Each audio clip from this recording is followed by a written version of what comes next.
Welcome to Local SEO in 10.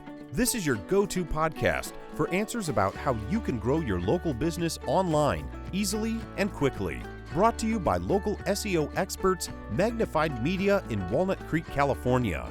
In each 10-minute episode, our digital marketing expert, Adam Duran, answers your questions on how you can get more leads for your business fast. Remember, if you're not taking care of this part of your business right now, you can bet your competitors are. And now, here's our host with the questions, Jamie Duran, and our expert with the answers, Adam Duran. Hello, Adam. Hey, Jamie. All right. How's your week going? Going pretty good. Pretty good. I have a great topic for this week's episode. It's actually inspired by a couple clients who have come to me. They came to us a couple years back, and they asked me, hey, what do you think about TikTok? And TikTok and their legal troubles and with the government and all that stuff. I don't know. Spying and everything. I don't know what's going to happen with it, but I wanted to have an episode that actually gives 3 great tips about how local businesses can use TikTok, because right now, anyway, it's a good platform for you to think about investing in. Okay. And I mean, not investing as in, buying stock, but investing some time and energy in creating content for it in order to get customers to come to your business. Has anyone gotten one customer from TikTok ever in the history of TikTok? Yes. And it's hilarious because, Jamie, you are not their target market, obviously. But just because you don't like it doesn't mean I've never millions. I've never been on it, but how does anyone make any? Well, I mean, if you're here to say that it helps a business, I'm here to listen. All right, thank you. Here we go. And ask my negative question. That's right. So why should a business use TikTok? Well, yes. I don't think you know, but in the beginning of YouTube and Facebook video stuff, when a business put out a video on their Facebook page, the organic reach, the amount of people who saw that video was actually pretty large. Why do you think that was? I'm stumped. People have nothing better to do. Because people not working. No, that platform wanted people to use it. And so the way all of these platforms work is at the beginning, when they're kind of in their infancy, they want to bring people to the platform. And so it's easier for content to rank. And that content can be from smaller channels because that's kind of how that algorithm works. And TikTok is the same in that even if you're a smaller content producer, their algorithm will put your video in front of a lot of people. So that chance to become viral is really much larger than on YouTube or on Facebook, of course, now, where very, very difficult to gain that following quickly. But on TikTok, because it was growing, and it's still massive in terms of its growth potential too. It's pretty amazing how even smaller accounts can get thousands upon thousands of views for their content. And so if you have a local business that kind of lends itself to this, then yeah, you want to really think about doing it. Also, of course, if your target market skews younger, then yeah, you want to think about using it there too, because it does definitely hit the millennials and the Gen Zs. So they by far are using TikTok as opposed to Facebook, for example. So you really want to understand that when you're doing these, the benefits are your reach, your organic reach is going to be much larger and faster. So that's great. That audience that you're reaching, they enjoy that casual content. And so, of course, you don't want try and do a 30-minute video on there. You want to do, your fast tips, fast intros, fast customer testimonials, that kind of stuff. And it's a great way for someone who doesn't know your business to kind of get to know you before they do business with you. That know, like, and trust thing is really important. So it's another way that you can do that. Make sense? Yes. Okay. Can I ask a quick question? Yep. Real quick. So you mentioned that Facebook is not really for younger people, but would you agree that Facebook has they've said they have over 3 billion active users? It sounds impossible if you're not including young people. Yeah, sounds impossible. Okay, sounds impossible. Great. All right. But for what you'll notice if you're a local business is even if you create when you create your business page, unless you're one of these markets or these businesses that cater to specifically like women or food, like you're a restaurant, it gets very, very difficult to bring in people to like your page. For a local business, unless you're like a skincare clinic, it is very tough now. Without paying Facebook to get followers, it's rough, man. Wow. It's just their organic reach, they're satisfied. So if you do want a little taste of what Facebook thinks of a local business, try and put an ad on Facebook and see how smoothly that goes. It's rough as heck. The number of things that they require a business to provide before you can spend $1 with them. I don't know how you see these fake ads or junk ads that are obviously crazy. How they got through that same process, I don't know. But anyway, I don't want to talk about Facebook right now. Thank you. All right, here we go. First thing I want you to do is think about you want to start creating some kind of engaging content, obviously. And kind of the threshold for this engaging content is pretty low. You don't have to have awesome pyrotechnics and stuff going on behind you. If you want to do that, go for it. But you don't have to have that kind of high production value. It can be you just talking to the camera, saying, hey, here's what we do.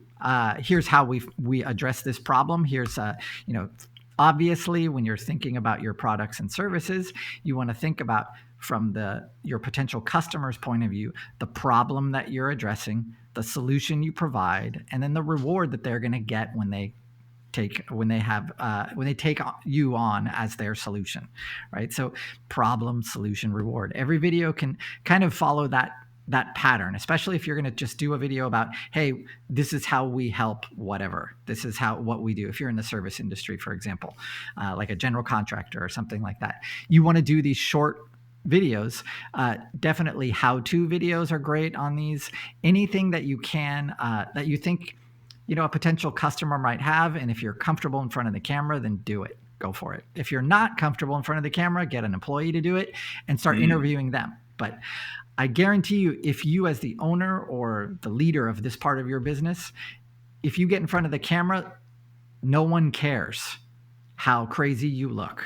Only you think, you pick out your own flaws and, I stutter or whatever. Don't worry about it. Don't worry about it. You're the only one who cares that much. The message is the most important. Your true emotion and honesty. That's what people key and connect on. Or connect with. Okay. Yep. That sounds good. So next one, you can in TikTok when you're doing these videos, of course, you want to have local hashtags and your service hashtags. These are a way that you can rank for those words on TikTok. Say, for example, you go to a charity golf tournament. Then that's a great place for you to start making some TikTok videos for your business, right?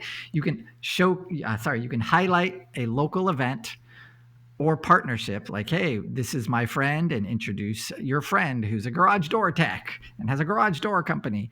You can do things like that as long as it's engaging, valuable, and honest, then those are definitely going to get views. So go for it. Definitely. Okay. All right. Last one. This is the toughest one, Jamie.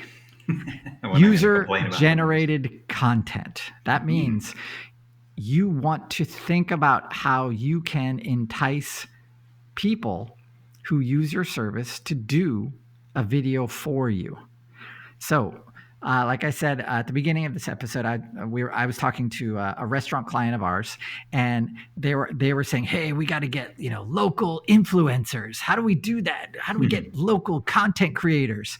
And one of the people there was like, "Well, we can pay all these local influencers to come and eat here." And I went, wait, hold on there. Why don't we start an eating challenge? So why don't we can huddle with your chefs and think about some kind of eating challenge. We can create a challenge that is doable and start advertising that challenge in the restaurant and on social media.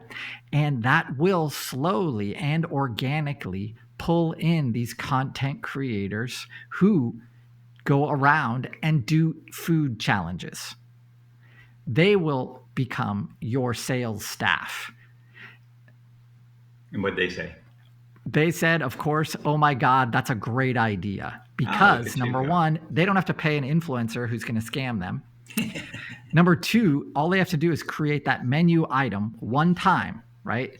Now, the thinking and the advertising for it, every once a month or twice a month, they put it out on social media saying, hey, don't forget, or this is someone else took the challenge and was defeated. Can you take the challenge? And that kind of thing.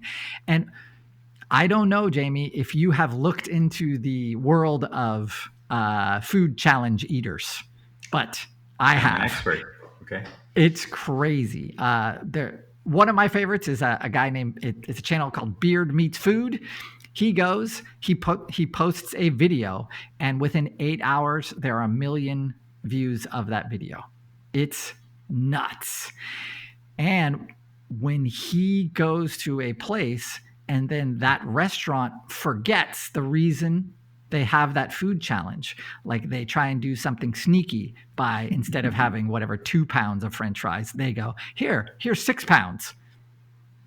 They make the challenge impossible because for some reason their ego is involved.